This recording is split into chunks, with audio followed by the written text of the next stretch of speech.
भगवान शंकर के पूर्ण रूप काल भैरव।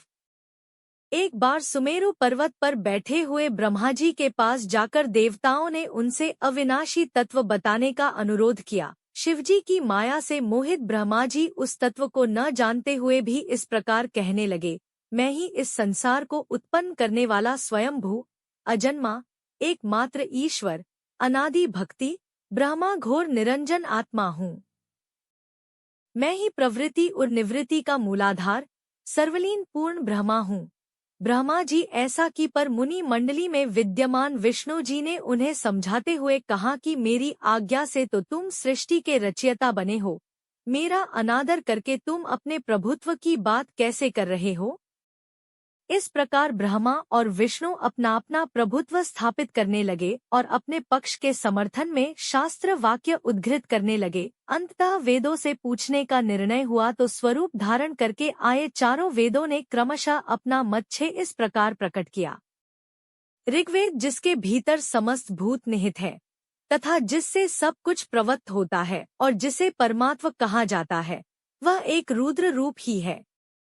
यजुर्वेद, जिसके द्वारा हम वेद भी प्रमाणित होते हैं तथा जो ईश्वर के संपूर्ण यज्ञों तथा योगों से भजन किया जाता है, सबका दृष्टा वह एक शिव ही है।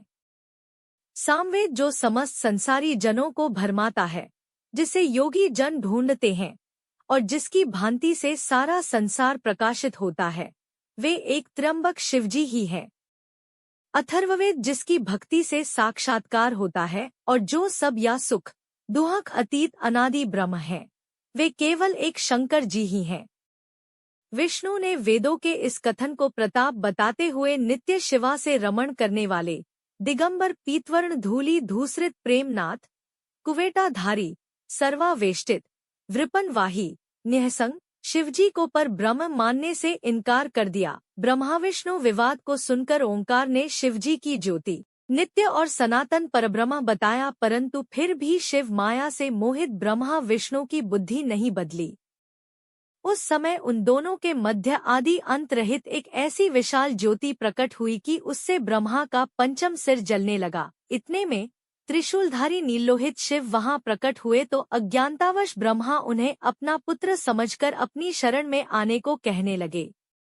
ब्रह्मा की संपूर्ण बातें सुनकर शिवजी अत्यंत क्रुद्ध हुए और उन्होंने तत्काल भैरव को प्रकट कर उससे ब्रह्मा पर शासन करने का आदेश दिया। आज्ञा का पालन करते हुए भैरव ने अपनी बाईं उंगली के नखाग्र से ब्रह्मा जी का पंचम सिर काट डाला। भयभीत ब्रह्मा शतरुद्री का पाठ करते हुए शिवजी के शरण हुए। ब्रह्मा और विष्णु दोनों को सत्य की प्रतीति हो गई और वे दोनों शिवजी की महिमा का गान करने लगे। यह देखकर शिवजी शांत हुए और उन दोनों को अभयदान दिया। इसके उपरांत शिवजी ने उसके भीषण होने के कारण भैरव और काल को भी भयभीत करने वाला होने के कारण काल भैरव तथा भक्तों के पापों को तत्काल नष्ट करने वाला होने के कारण पाप भक्षक नाम देकर उसे काशीपुरी का अधिपति बना दिया। फिर कहा कि भैरव, तुम इन ब्रह्मा विष्णु को मानते हुए ब्रह्मा के कपाल को धारण करके इसी के आश्रय से भिक्षावृत्ति करते हुए वाराणसी में चले जाओ। वहां उस नगरी के प्रभाव से तुम ब्रह्म हत्या के पाप से मुक्त हो जाओगे। शिवजी की आज्ञा से भैरव जी हाथ में कपाल लेकर ज्यों ही काशी की ओर चले, ब्रह्म हत्या उनके पीछे पीछे हो चली। विष्णु जी ने उनकी स्तुति करते हुए उनसे अपने को उनकी माया से मोहित न होने का वरदान मांगा। विष्णु जी ने ब्रह्म हत्या के भैरव जी के पीछा करने की माया पूछना चाही तो ब्रह्म हत्या ने बताया कि वह तो अपने आप को पवित्र और मुक्त होने के लिए भैरव का अनुसरण कर रही है। भैरव जी ज्यों ही काशी पहुँचे त्यों ही उनके हाथ से चिमटा और कपाल छूटकर पृथ्वी पर गिर गया और तब से उस स्थान का नाम कपालमोचन तीर्थ पड़ गया। इस तीर्थ में जाकर सविधि पिंडदान और देव पितृतर्पण करने से मनुष्य ब्रह्म हत्या के पाप से निवृत्त हो जाता है।